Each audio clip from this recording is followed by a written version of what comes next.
आज हम डिस्कस करेंगे पावर इन प्योर इंडक्टर। आप सबों का इस यूट्यूब चैनल में एक बार फिर से स्वागत है। अब पावर के बारे में जैसा सभी लोग जानते हैं कि पावर जो है क्या है। पावर वो क्वांटिटी है जो यह बताता है कि किस रेट से किसी इलेक्ट्रिकल कंपोनेंट में हम एनर्जी को ट्रांसफ़र कर रहे हैं, यानी rate of transfer of energy is called power.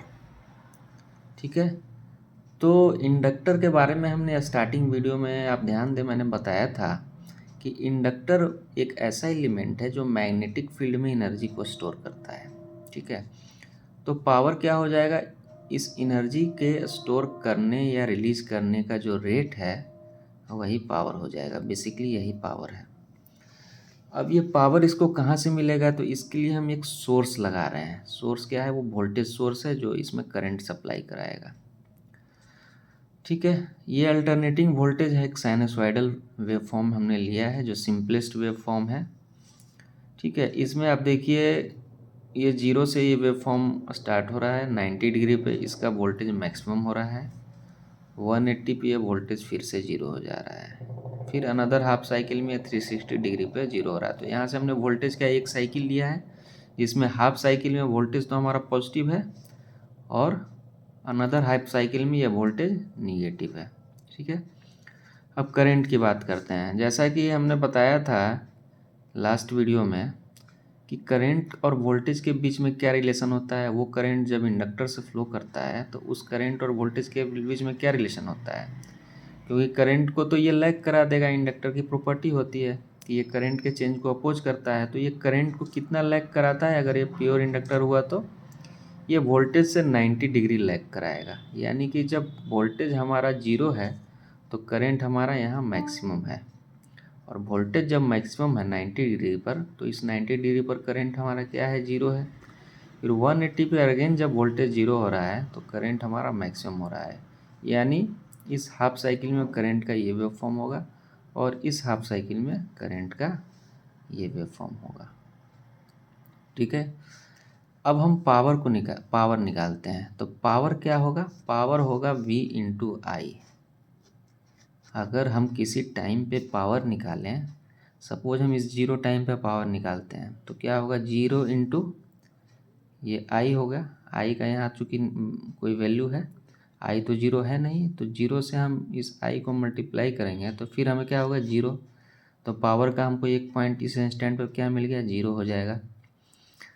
फिर उसके बाद इसी तरह हम मान लीजिए यहाँ पर कोई पावर, यहाँ पर हमें वोल्टेज कुछ मिल रहा है, इसी पॉइंट पे हम यहाँ पे कुछ करंट मिल रहा है।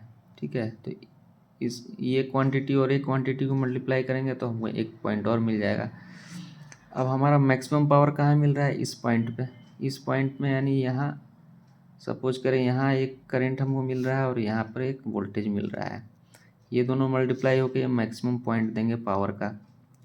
ठीक है। इसी तरह से 90 डिग्री पर देखें तो वोल्टेज हमारा मैक्सिमम है और करंट हमारा जीरो है।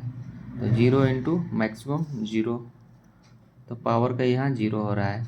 इसी तरह से नेक्स्ट क्वार्टर साइकिल में हम देखें तो यहाँ पर मैक्सिमम वैल्यू अकर कर रही है और यहाँ पर 180 पे अगेन हमारा वोल्टेज जीरो हो रहा है लेकिन करंट मैक्सिमम होता है। जीरो से मैक्सिमम को मल्टीप्लाई करेंगे तो अगेन पावर जीरो हो जाएगा। तो इस तरह हमें क्वार्टर साइकिल में निगेटिव पावर मिल रहा है और अनदर क्वार्टर साइकिल में पॉजिटिव पावर मिल रहा है। तब एवरेज एरिया क्या होगा, एवरेज, इसका जो एवरेज पावर होगा वो क्या होगा, एरिया ऑफ वन साइकिल। अब पूछा जाए कि ये एक साइकिल तो कंप्लीट हुआ पावर का, अब इसी का एरिया हमें निकालना है, वही तो एवरेज पावर होगा। तो इसका एरिया क्या हो जाएगा, निगेटिव पावर और पॉजिटिव पावर कितना हो जाएगा दोनों को जोड़ने पे, ये निगेटिव और ये पॉजिटिव। ठीक है। ये निगेटिव पावर, ये पॉजिटिव पावर, दोनों एक दूसरे को कैंसिल करके जीरो कर देंगे। तो हम ये कह सकते हैं कि एवरेज पावर जो है एक प्योर इंडक्टर में जीरो होता है। अब यहाँ निगेटिव और पॉजिटिव पावर का क्या सिग्निफिकेंस है, तो निगेटिव पावर का इतना ही मतलब हुआ कि क्वार्टर साइकिल में ये इंडक्टर जो है, पावर के क्वार्टर साइकिल में, ये क्वार्टर हुआ, ये 1/4 साइकिल हुआ। तो 1/4 साइकिल में ये इंडक्टर क्या करेगा, एनर्जी को स्टोर करेगा। अगर पावर निगेटिव पॉजिटिव है तो ये एनर्जी को लेगा। ठीक है। और अनदर क्वार्टर साइकिल में अगर पावर निगेटिव है तो वो एनर्जी को वापस रिटर्न करेगा। यानी एक साइकिल में तो ये एनर्जी को स्टोर कर रहा है, लेकिन दूसरे साइकिल में एनर्जी को ये रिटर्न कर रहा है। तो इसी तरह से ये पावर फ्लो इंडक्टर में होता है। एक क्वार्टर साइकिल में एनर्जी को ये, यानी पावर का एक हाफ साइकिल में, ये एक हाफ साइकिल हो गया पावर का, ठीक है। और वोल्टेज के रेफरेंस में देखें तो यहाँ से ये एक क्वार्टर साइकिल हो गया। तो पावर के हाफ साइकिल में ये क्या करेगा, एनर्जी को स्टोर करेगा, और दूसरे हाफ साइकिल में ये एनर्जी को रिटर्न कर देगा सोर्स को। तो ये इंडक्टर में पावर फ्लो की ये बेसिक प्रॉपर्टी होती है। इस तरह से ही इंडक्टर में पावर फ्लो करता है। अगर ये पूछा जाए कि पावर कंज्यूम्ड इन इंडक्टर, तो कोई पावर इंडक्टर में कंज्यूम नहीं होती है। ये सिर्फ एनर्जी को ट्रांसफ़र करता है, स्टोर करता है, उसके बाद ये ट्रांसफ़र करता है। इसमें एनर्जी कंजम्पशन के तरह की कोई भी इसमें थ्योरी नहीं होती है। इस चीज़ का ध्यान रखेंगे, क्योंकि कंजम्पशन का मतलब है कि जब तक कोई रेजिस्टिव एलिमेंट इसमें ना हो पावर कंज्यूम नहीं हो सकती है। कंजम्पशन का मतलब हुआ कि पावर लॉस, ठीक है। और एक बार जब पावर लॉस हो जाएगा तो उसको हम रिकवर नहीं कर सकते हैं। लेकिन इंडक्टर एक ऐसा एलिमेंट है, अगर ये प्योर इंडक्टर है तो इंडक्टर एक ऐसा एलिमेंट है कि जो एनर्जी को स्टोर कर सकता है और रिटर्न भी कर सकता है। तो आइडियल केस में प्योर इंडक्टर ही होता है, लेकिन प्रैक्टिकली हम देखें तो कोई भी इंडक्टर का जो है कुछ ना कुछ रेजिस्टेंस होगा।